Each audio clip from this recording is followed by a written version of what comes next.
Hello everyone and welcome back to another Marvel Champions video. Yesterday Fantasy Flight announced some cards for the upcoming Valkyrie deck. We're going to go ahead and take a look at the cards, going to give my thoughts on them. So first up here we have Valkyrie's alter ego, Broomhilda. For recovery, hand size is 6 with 12 hit points. She's Asgard, so has the Asgard trait. And setup, set the Deathglow upgrade aside out of play. And then not this day as an action, detach Deathglow and set it aside out of play. And Deathglow is an upgrade, and a lot of the cards in her deck will be better if you're doing something with Deathglow. So let's go ahead and take a look at Valkyrie then. So here we have Valkyrie on her hero side. 1 thwart, 2 attack, 1 defense. She's Asgard and an Avenger. Hand size goes down to 5. And then has the Death Perception hero action. Play the set aside Deathglow upgrade as if it were in your hand. So you can play it. It's out of play, but this ability lets you play it. So there is Valkyrie. We're going to move into our next card. And here is the Deathglow. So it's a 1-cost upgrade. When you set it up, it goes out of play. It's a condition attached to an enemy. And forced interrupt. When the attached enemy is defeated, set this card aside out of play. If Valkyrie defeated that enemy, ready her. So if you put it onto a minion, let's say you attack that minion with Valkyrie, the minion gets defeated, you can then ready Valkyrie to attack or thwart something else. So again, a lot of cards in her deck are going to be buffed if this is on a particular enemy. So that is the Deathglow. We're going to move into our next card. And next up we have Dragon Fang. It's a 1-cost upgrade. Generates a physical resource if you discard it. It's Asgard and the weapon. It's restricted. Valkyrie gets +1 attack or +2 attack instead while attacking the enemy with Deathglow attached to it. So this sword she gets a +1 attack or +2 if she's attacking the enemy that has that attachment on it. So that is Dragon Fang. We're going to move into our next card. And next up we have Valkyrie's Spear. It's a 1-cost upgrade. Generates a physical resource if you discard it. It's also Asgard and the weapon. Restricted as well. Valkyrie gets +1 defense or +2 defense while or +2 defense instead while defending against the enemy with Deathglow attached. So you can basically, once you flip back to her alter ego form, you can detach Deathglow. So you can basically have it on something, flip to alter ego form, detach it from that enemy. When you flip back into hero form, you can attach it to something else. But this one gets an increased defense if you're defending against the enemy that has it. So that is Valkyrie's Spear. We're going to move into our next card. Next up, we have Shield Maiden, 1-cost event. Generates a physical resource when you discard it. It is a hero interrupt.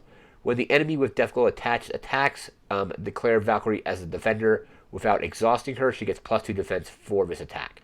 Really like this one. So enemy with Deathglow attacks, you can basically make Valkyrie the defender, and then she doesn't exhaust to defend, and then also gets +2. So she can defend and still be ready to go on her next turn without having to play like a card out at your hand or an upgrade to ready her. So she gets to defend without exhausting, which is pretty good.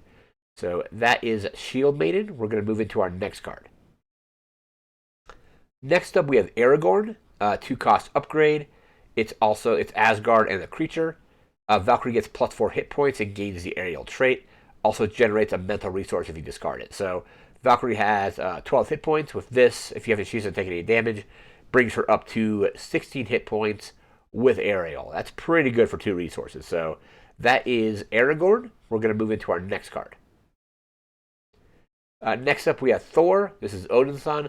3-cost ally. Generates a energy resource if you discard it. 1 thwart and 3 attack, with the thwart having 1 consequential damage, the attack having 2 consequential damage. Thor has 3 hit points. He's Asgard and the Avenger. Has toughness, so he comes in. He can basically defend against an attack without taking damage because it goes off the toughness. Or when he comes in, he can basically make an attack without taking damage due to that toughness as well. As an interrupt, when he attacks a minion engaged with a player, spend a energy resource, resolve this attack against each minion engaged with that player in order of your choice. So that is pretty good. So if you have somebody that has a bunch of minions engaged with them, Thor can attack. If you spend that energy resource, you can then resolve that attack against each minion. I don't know how consequential damage works in that situation, so I'm not. So I think I still think it's only one attack. So I would think you're only getting consequential damage once. I don't think you get consequential damage per minion attack because it's one attack action to do that.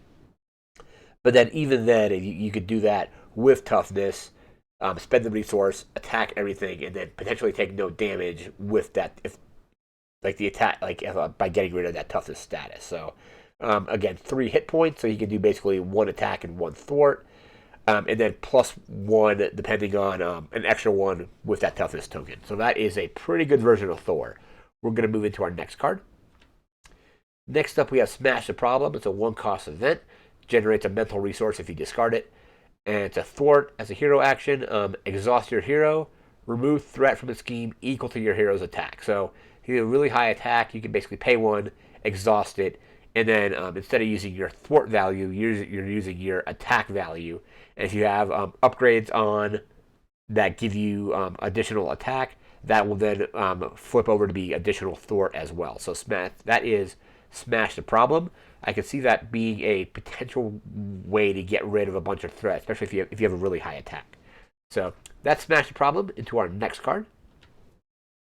We have Throg. It looks like it says Puddle Gulp. Or Puddle Gulp. 2-cost ally. Generates an energy resource if you discard it. He's also Asgard and the Guardian. 1 thwart, 2 attack with 1 consequential damage each. 2 hit points. And as a response, after Throg enters play, give him a tough status card if you are engaged with a minion. So if you have a minion to play, he comes in with a toughness, so then he can do an attack or a thwart without taking any damage. He could just discard the toughness status. So does better if you have a minion engaged with you when you play him. So that is Throg. We're going to move into our next card. All right, next up we have the Best Defense. It's a 0-cost event. It's a defense. Generates a physical resource if you discard it. And it's a hero interrupt defense. When your hero defends against an attack, use its attack instead of its defense for this attack. So again, if you have a really high attack value, you could defend and to potentially block a bunch of damage, especially if you've increased your attack with upgrades and things like that. So that is the Best Defense. I think that's a really good, basically a really good defense card for aggression. So it looks like Valkyrie, at least her default deck is going to be aggression, and then you can build her out however you want after that. But looks like the default is going to be aggression. So that is Best Defense. Into our next card, we have Quick Strike. 2-cost event. 2-cost event is an attack. Generates a physical resource when you discard it. It's a hero action. Attack. Deal damage to an enemy equal to your attack. So basically, pay 2, deal a bunch of damage. Potentially then use your character to make an actual attack as well. I can see this being pretty good in my Quicksilver deck because I have a Quicksilver aggression.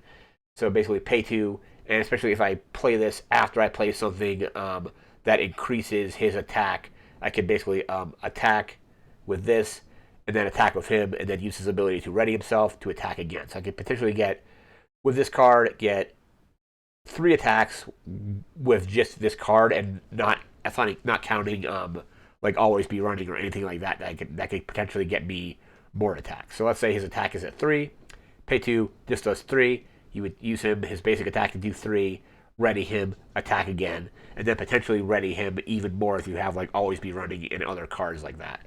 So that is Quick Strike. I think that card's pretty good. We're going to move into our next card. So we have a card fan here.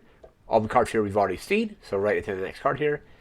And these cards we've already seen as well, with the exception of the one in the middle top there, which is of the Valkyrie, or Valkyrie. I'm not sure how I'm pronouncing that correctly. But it looks like it's just a 2-cost upgrade. Not exactly sure what it will do. But we'll have to wait and see on that one because it's covered up right there.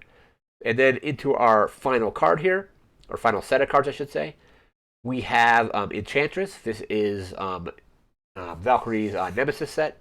So we have Enchantress, 2 scheme, 1 attack with 5 hit points. And can't really tell what she does because the card is covered. There is the Seduced enchantment. I'm guessing it'll make it so you can't attack or stuff like that. I'm not really sure how that's going to work.